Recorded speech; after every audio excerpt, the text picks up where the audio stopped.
I have never had, I don't think, what is reported in the news as a eureka moment. I've had many gratifying experiences that have legitimized an idea that I and my colleagues were working on and made it stronger and stronger. But we were startled by this result.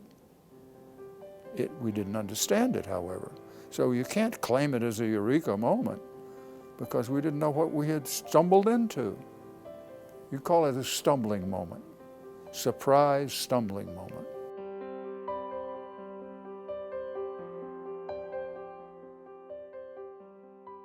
My whole political, social outlook on the world was conditioned by growing up in Mississippi. We always had food on the table. My father had a job the entire time of the Depression, but we were right at the borderline of making ends meet. The upset in life came in the 8th grade. My father had lost his job, and the town of Columbus was a typical southern town and was rigidly segregated. All the black houses were delimited by a street or an avenue, and on the other side of that you could start to have white houses. And we had to move to a house that was on the borderline and lived in that house for a year, roughly. The racism was not buried, it was right on the surface, right on the surface. It was obvious all day long, every day. Right? So I don't know how anybody could have grown up in the South without being as offended as I was. Columbus was one of the towns that abolished its public schools and set up academies in 1954 when Brown versus the Board of Education came down. That drove me out of the South.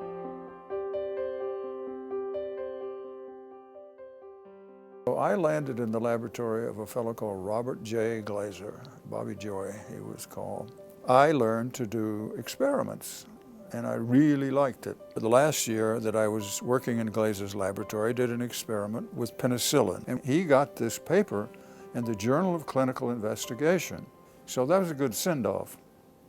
And it enabled me to apply to a man who worked on penicillin at the National Institutes of Health called Harry Eagle. When I got there, he was no longer working on penicillin.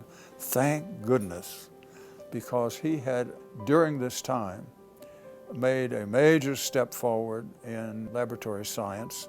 He had learned to grow animal cells in culture. The advice that Harry Eagle gave me was to follow up on the one study he had done with a man called Carl Habel, and they used poliovirus. Harry set up the ability to use the cultures. Bob Damaris taught me how to do it. Leon Leventhal and I established the first really clear-cut biochemical work going on in cell culture. So I extracted infectious polio RNA, which meant that we had a technique that could pull out a long piece of RNA. That was the most important thing, although I didn't phrase it that way at the time, because it taught me that we had the ability to extract from the infected cell whole virus RNA. Those experiments that I did by the time I left Harry's lab in 1960 were the prototype of how one went about studying animal viruses in their biochemical habitat. You need a little bit more beard on your chin than I had at the time to know that I had done something really worthwhile. Okay. I'm telling you, after decades of reflection, that I think what we started was important. Or to phrase it another way, I know it's important, but I didn't realize at the time.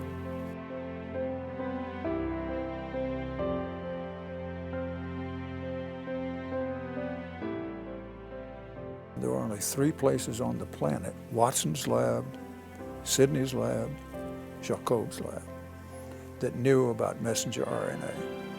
So here's this kid who's hardly dry behind the dirty ears from Mississippi, has come all the way through the pipeline to go to the mecca of the study of messenger RNA. So how lucky can you be to be, at the birth of everything, so to speak?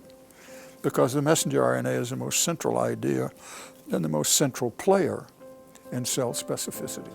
You have messages that make eardrums, and you have messages that make fingernails, and you have messages that make everything that is specific in your body. The overall solution of biology had been achieved. All you had to do was figure out how each cell gets the instructions to do what it's supposed to do.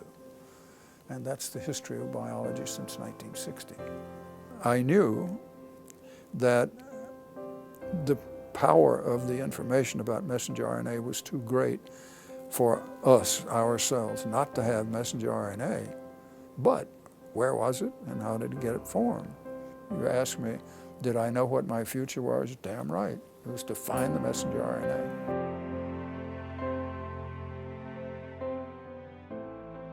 It was tremendously exciting because we found something in the first year that was cornerstone to the study of animal cell RNA from then on. No one had ever taken all of the RNA out of an animal cell without destroying the length of the RNA. We knew that we could take all of the RNA out of a cell without destroying the poliovirus RNA. And the poliovirus RNA is 7,000 nucleotides long. The first RNA we took out of the animal cell was, God knows, this long. Nobody knew such ropes existed. We were startled by this result. We didn't understand it, however. So you can't claim it as a eureka moment because we didn't know what we had stumbled into. You call it a stumbling moment, surprise stumbling moment. That was 1962 we reported this. It was another 15 years before we and the rest of the world knew what this meant.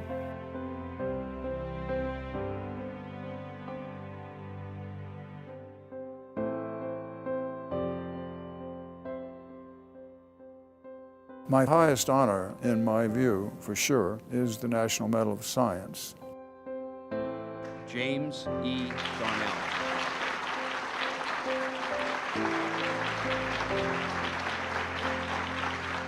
There's always this mountain of things that we don't know once we finish a piece that tells us what we just learned. You always want to be aware of what part of the mountain you've chipped a little bit out of, mountain of ignorance, that you've chipped a little bit out of, and whether you want to stay on the same side of the mountain and continue to go more deeply into what you've just learned, or whether you want to try to investigate another stream coming down the mountainside.